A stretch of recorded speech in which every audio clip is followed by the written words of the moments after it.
Welcome to your channel make physics easier by Mayur Agarwal.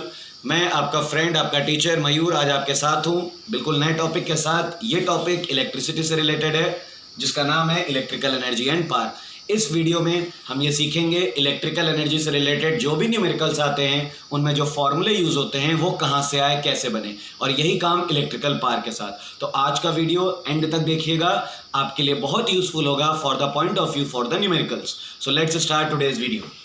अगर हम बात करें डेफिनेशन ऑफ पोटेंशियल डिफरेंस की, हमने पढ़ी थी मेरे इलेक्ट्रिसिटी के प्रीवियस वीडियोस में। आप लोग डेफिनेशन गेन कर सकते हो, डेफिनेशन समझ सकते हो। The work done to move a unit positive charge from one point to the other. तो ये पोटेंशियल डिफरेंस की डेफिनेशन थी, W बाई क्यू।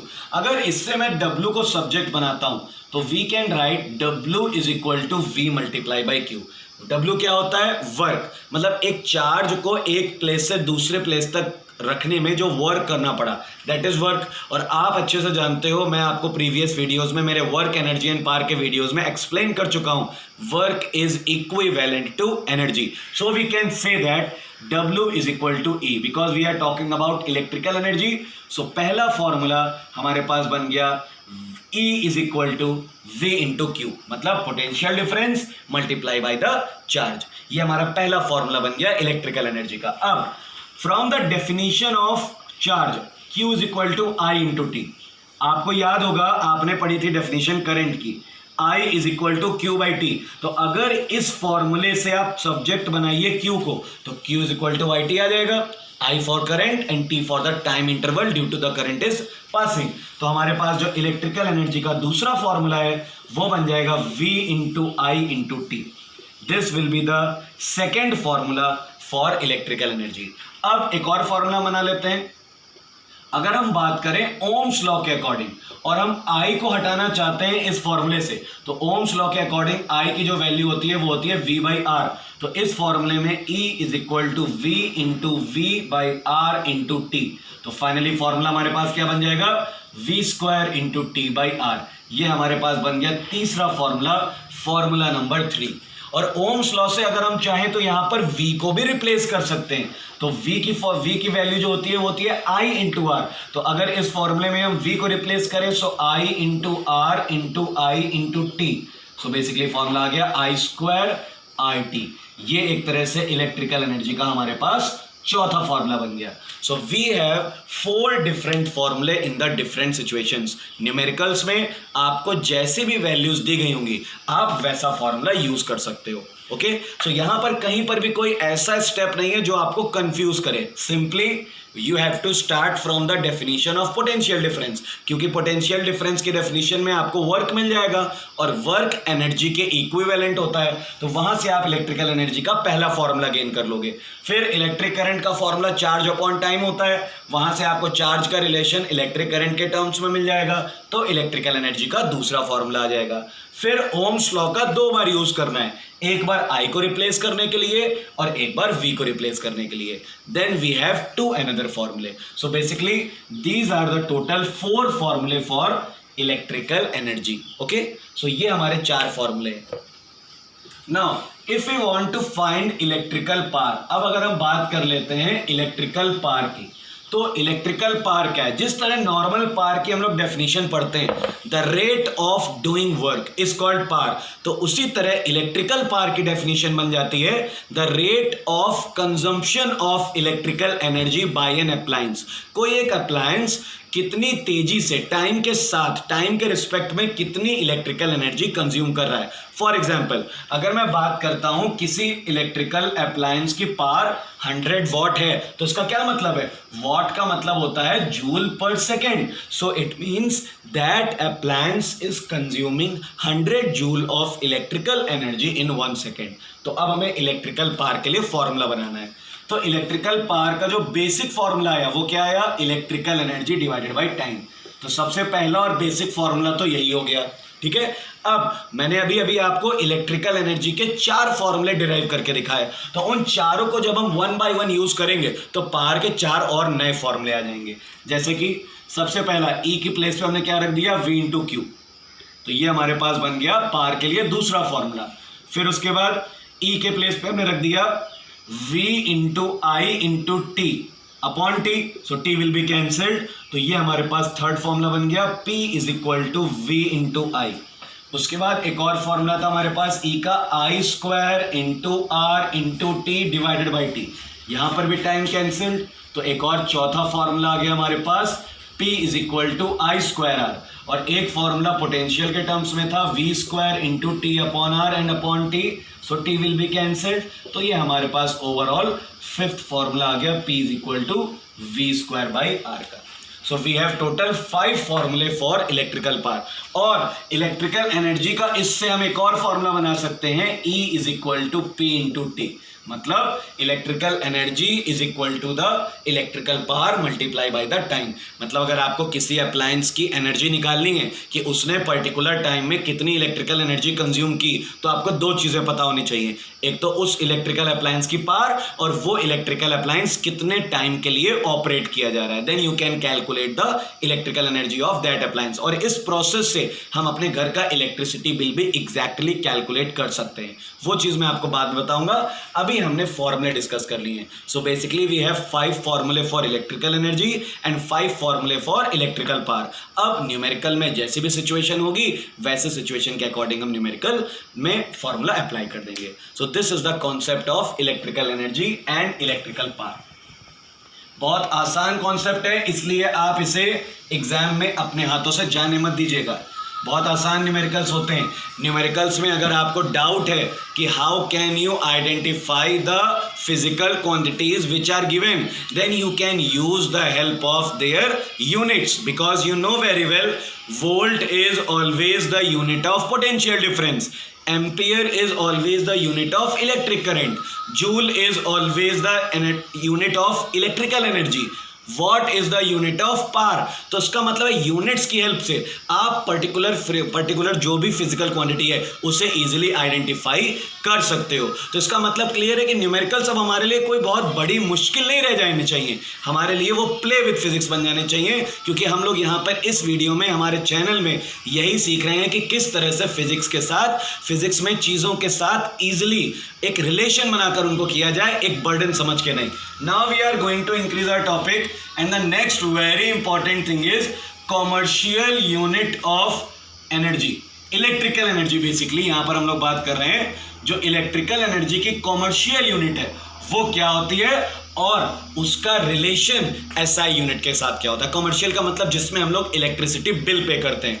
आप लोगों ने सभी ने सुना होगा कितना इलेक्ट्रिसिटी बिल आया है, तो हम लोग कई बार ये वर्ड सुनते हैं, यार मेरे यहाँ 300 यूनिट आया है या 400 यूनिट आया है या 500 यूनिट आया है। तो ये यूनिट क्या है? फिजिक्स में तो यूनिट बहुत सारी होती हैं। बेसिकली यहाँ पर ये जो यूनिट है that is KWH।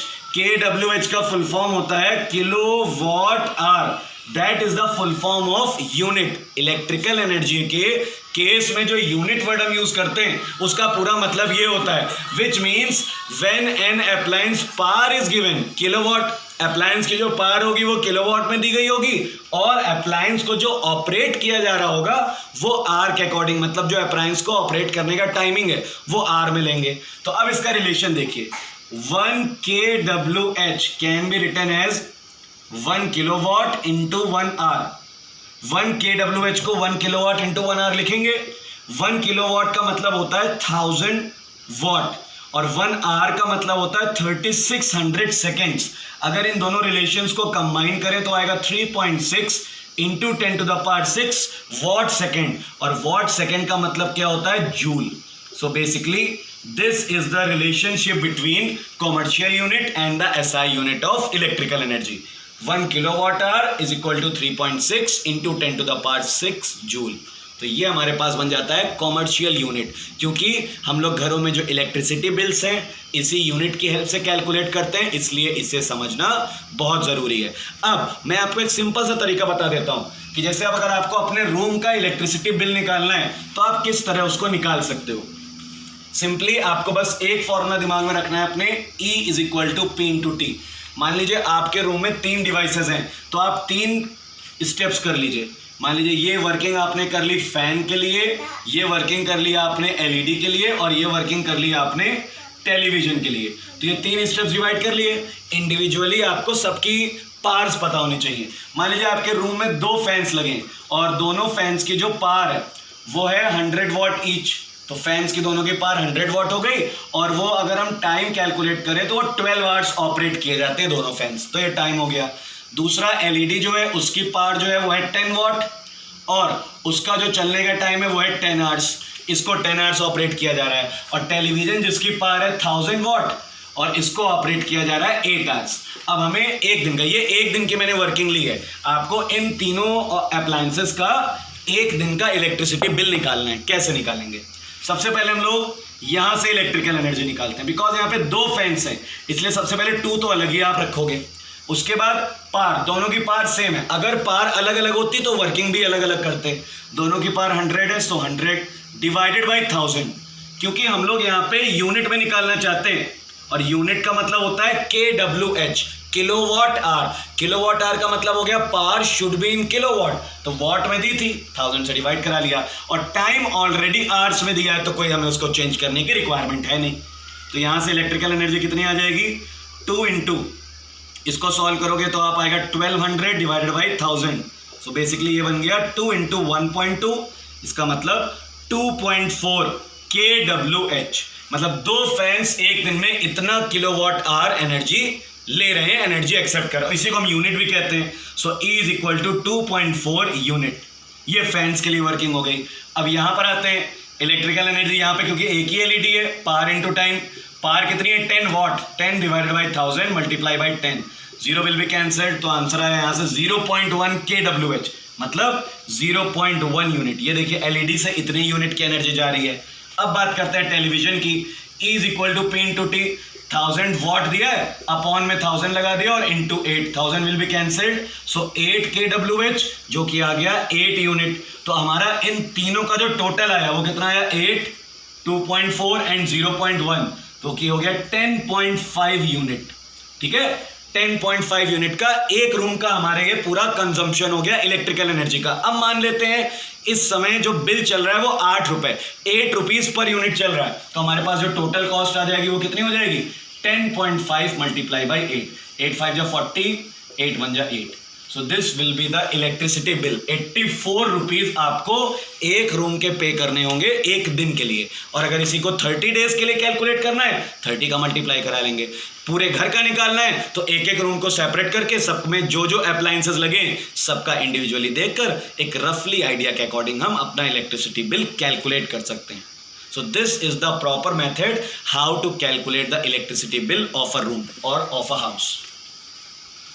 So in this part it is very important, अगर ये चीज़ आपके एग्जाम में आए या ना आए, लेकिन ये आपके लिए सोचिए कि प्रैक्टिकली कितनी अच्छी चीज़ है कि अगर आप चाहो तो एक रफली एस्टिमेट तो अपने अप्लायंस का कर ही लोगे। क्यों? क्योंकि आपको अप्लायंसेस की पावर और उनके रेट वो कितने टाइम के लिए ऑपरेट की जा रही है ये पता होता है। The next and the last important thing in this part is joules law of heating. ये इस वीडियो का एक आखिरी पार्ट होगा लेकिन बहुत ही आसान और important. Joule was the name of scientist. इन्होंने heating effect of current, actually हम देखते हैं जब भी इलेक्ट्रिक करंट किसी कंडक्टर में काफ़ी देर के लिए फ्लो होता है तो वहाँ पर हीटिंग इफेक्ट अपने आप प्रोड्यूस हो जाता है। It means due to electric current there is an heating effect in the conductor. So we have to make a formula for heat energy जो इलेक्ट्रिक करंट की वजह से किसी वायर में किसी कंडक्टर में हीट एनर्जी प्रोड्यूस हो रही है वो कैसे। तो जूल ने जब एक्सपेरिमेंट्स किए तो उनको 3 रिजल्ट्स मिले। उनको पहला रिजल्ट मिला H जो हीट एनर्जी है that is directly proportional to the square of the electric current, मतलब किसी वायर में जितना ज्यादा इलेक्ट्रिक करंट फ्लो होगा उतनी ज्यादा हीट एनर्जी होगी, स्क्वायर से रिलेटेड है। दूसरी बात it is directly proportional to the resistance, और third point directly proportional to time. इन तीनों लॉस को कंबाइन करके H is equal to I square T, ये फाइनली हमारे पास फॉर्मूला बन गया। This is known as Joule's law, इसी को कहते हैं Joule's law. According to Joule heat energy produced by an electric current in a wire depends on 3 factors, is directly proportional to the square of electric current, directly proportional to the resistance of the wire and directly proportional to the time for which the current is passing in the conductor. इन तीनों को जब combine करते हैं ये formula जाता है which is called joules law of heating. अब इस फॉर्मूले की हेल्प से हम किसी भी जगह पर किसी भी वायर में कितनी हीट एनर्जी प्रोड्यूस हो रही है दैट वी कैन कैलकुलेट। तो ये था आज का video. I hope so you have understood all the things. If you have some doubt then you can ask in comment box और you can send me your doubts in my personal WhatsApp number. अगले video के लिए wait करिएगा, बहुत interesting topics के साथ आऊंगा फिर से। तब तक के लिए थैंक यू।